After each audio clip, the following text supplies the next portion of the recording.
In 2015, I woke up to the sensation of being at sea. When I took my first step, solid ground turned to liquid.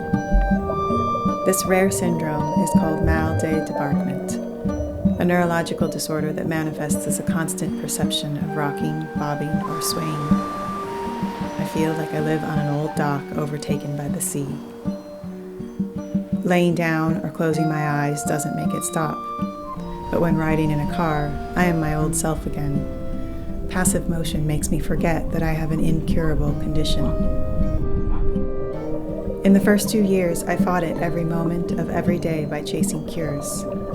As months turned to years, a sense of failure filled my life. Loss of identity, loss of career, loss of control. I was at sea with no rudder. I needed to find other people facing chronic conditions, people grappling honestly and creatively with the limitations of their bodies, and I needed to know how they were doing it. And I found them everywhere, people saying yes to the messy, uncomfortable journey of being alive. With no fix in sight, these people are far from irreparably broken. I call us the Unfixed. This concept of being unfixed, it is hard to embrace at first because you feel like, but I want to be fixed.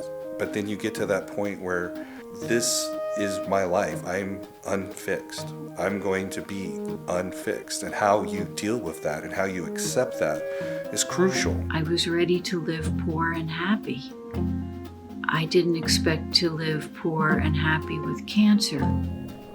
In the media, it's easy to find success stories. Everyone loves a good fixer-upper tale.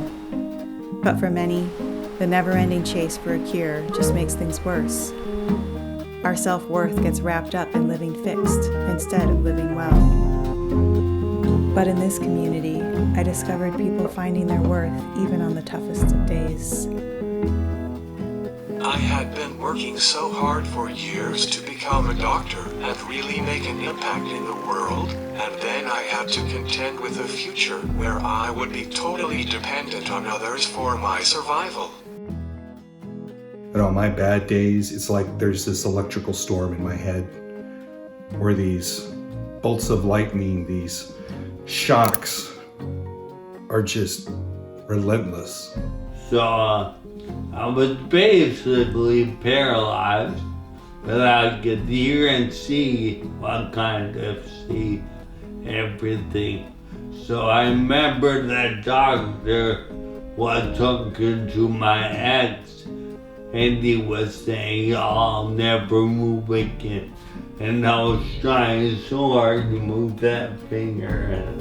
In this community, I discovered a vitality that doesn't exclude hardship. Hearts that shine not when their lives work out, but when they don't. They haven't given up on a cure, but they're learning to positively engage with life despite the lack of a fix. My tics all will make me William. That's just who I am. And I thank God for it now because I think of it as a blessing and not a burden. Having my mortality on the label of the chemo that I take every day has made me consider what truly matters.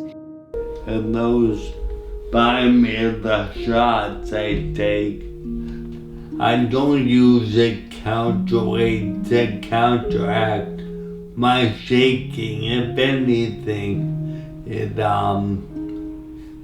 basically mimics how I see. Every superhero has a superpower, and I'm a superhero, and my superpower is my Tourette's. I feel as though it has made me a more caring, compassionate, and loving young man. I had to deal with being afraid to let go of my attachments to a role or career that I previously imagined.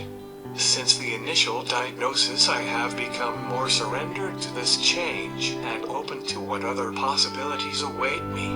I like to say, one door closes, 2 doors open. The possibilities are endless. When the COVID-19 pandemic interrupted my work on this film, I was forced to adapt again.